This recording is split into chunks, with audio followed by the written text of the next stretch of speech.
Hello, আমি দেবাশিস।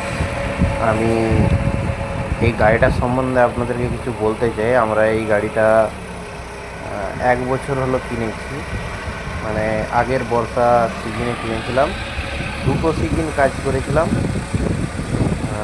কারণটা পরে বলবো। আলু সিজনে এই গাড়িটা আমরা নামাইনি। আমাদের 50-50 দিয়ে একটা গাড়ি আছে, সেটা আমরা আলু সিজনে কাজ করেছিলাম।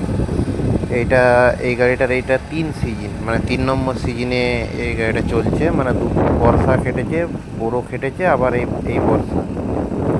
তো এই গাড়িটার সম্বন্ধে কিছু বলবো। গাড়িটা টপ কোয়ালিটির গাড়ি আছে, মানে একদম এর সাথে এই ক্যাটাগরির কোনো গাড়ি কম্পিট করতে পারবে না। কিন্তু কিছু প্রবলেমও আছে গাড়িটাতে, যেটা আমি আপনাদের বলছি, মিলিয়ে দেখবেন। আমি ফেসবুকে একটা ভিডিও দেখলাম, এক ভাই দেখছি নতুন এই মডেলটা নিয়েছে 5210 বেলদা থেকে। মডেলটাতে কিছু আপডেট করেছে। আপডেট মানে সেরকম কিছু নয়, ওই রাবার ম্যাট লাগিয়েছে, স্টিয়ারিংটা চেঞ্জ করেছে, সিটটা একটু অন্যরকম করেছে। তো এর সমস্যাটা হচ্ছে, এই গাড়িটা হচ্ছে দুটো ভার্সন হয়। আর আমি এটা এয়ার অটোমোবাইলকেও বলবো, এত বড় ডিলার, গোটা পশ্চিম মেদিনীপুরে আপনাদের 8টা শোরুম আছে। আপনারা এত এত গাড়ি বিক্রি করেন সারা বছর। আপনারা এই জিনিসটা হয়তো করতে পারবেন, কিন্তু ইচ্ছে করে করেন না, না কি ব্যাপার আমি বুঝতে পারি না। তো এই গাড়িটার হচ্ছে দুটো মডেল হয়, 5210-এরই দুটো মডেল। কীরকম? একটা হচ্ছে V1, একটা হচ্ছে V2। V1 মডেলটা একটু সমস্যা আছে। তো সমস্যাটা আপনাদেরকে বলি। যদি খুব শক্ত মাটি পড়ে যায়, এই গাড়িটা লোয়ের 3 নম্বর বা বিয়ের 1 নম্বরে পোড়া কাটতে পারবেন। এবার মাটি অনুপাতে হয়। কোথাও কোথাও আমরা এই গাড়িতে এখনও কাটছি বিয়ের 1-এ বা লো এ 3 নম্বরে পোড়া আমরা কাটছি কিছু কিছু জমি। কিন্তু এই সব যে জমিগুলো, এগুলো লোয়ের 3 নম্বর, মানে এ এ এ 3 নম্বরেও এই জমিগুলো চাষ দেওয়া যাবে না, প্রথম চাষ।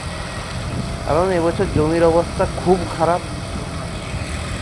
এত মানে ধান কাটা মেশিনে ধান কেটে জমিগুলোতে ফোরহুইলে করে ধান বয়ে এত লিক বানিয়েছে, সেটা আপনারা গাড়িটা কীভাবে চলছে দেখলেই বুঝতে পারেন।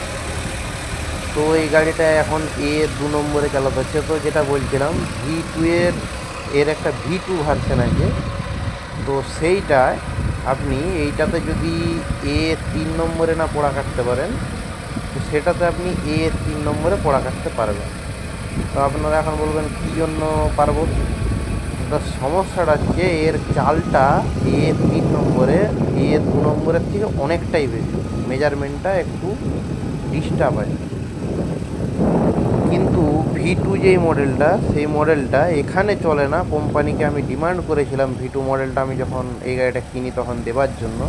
তারা বললো ওয়েস্ট বেঙ্গলে V2 মডেল আসে না, সেটা পাঞ্জাব হরিয়ানা এইসবের জন্য হয়। কিন্তু গাড়ি যদি লঞ্চ হয়, সেটা তো অল ওভার ইন্ডিয়ায় চলার কথা। তো V2 মডেলটাই স্পিডটা খুব সুন্দরভাবে অ্যাডজাস্ট করা আছে।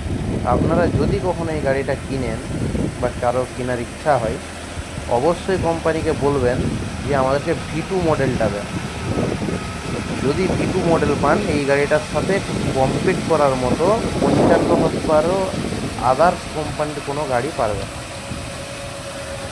একদম আমি আমার নিজস্ব এক্সপিরিয়েন্স থেকে বলছি। এই গাড়িটা, প্রথম কথা হচ্ছে টার্বো গাড়ি, এর তেল সার্ভিসটা খুব ভালো, আর ক্ষমতাও একটু মানে অন্য অন্য গাড়ির তুলনায় অনেক বেশি। আমি অনেক রিসার্চ করে, অনেক ট্যালি করে এই গাড়িটা কিনেছি। হয়তো এটা নিতাম না, কিন্তু 50-50 নিতাম, জন ডিয়ারেই থাকতাম। কারণ আমরা 20 বছর আমাদের এই ট্র্যাক্টরের ব্যবসা, ট্র্যাক্টর ধান কাটা মেশিনের, আমাদের 4টা গাড়ি জন ডিয়ার ধান কাটা মেশিন সবাই। তো এইটা গাড়িটা ভালো। আর কিছু কিছু আরও বলবো, টুকটাক সমস্যা কোম্পানি যদি এগুলো ঠিক করে, তো আশা করি আরও গাড়ি ভালো বিক্রি হবে বা ভালো রেসপন্স পাবে কাস্টমারের কাছ থেকে। গাড়িটা যা চলছে, মাঝে মাঝে মানে এ 2 নম্বর বা মাঝে মাঝে 3 নম্বর খাচ্ছে। এটা যদি V2 মডেল হতো, স্পিডটা এ 2 নম্বরের থেকে একটু বেশি হতো, কিন্তু এর এ 3 নম্বরের মতো হতো না, কিন্তু স্মুথলি এই সব জমিতে 3 নম্বরে চলতো গাড়িটা। আর আরও কিছু সমস্যা এর আছে, এটা আমি পরে পরে বলবো। আগের বছর একটা বলেছিলাম যে এর রোটার উঠার সমস্যা, যেটা যে রোটারটা একটু উঠে কম, তাই আমাদের দোঁকি জমিতে বা উঁচু আলে উঠতে বর্ষাকালের ক্ষেত্রে খুবই অসুবিধা এই গাড়িটা। তো সেইটা আমরা অন্যভাবে সলভ করেছি, সেটা পরের ভিডিওতে বলবো। আর ভিডিও আমি করেও দেখাবো কীভাবে কী করতে হয়, সেটা কিছুদিন বাদে দেখাবো। তো দেখুন গাড়িটা কেমন চলছে।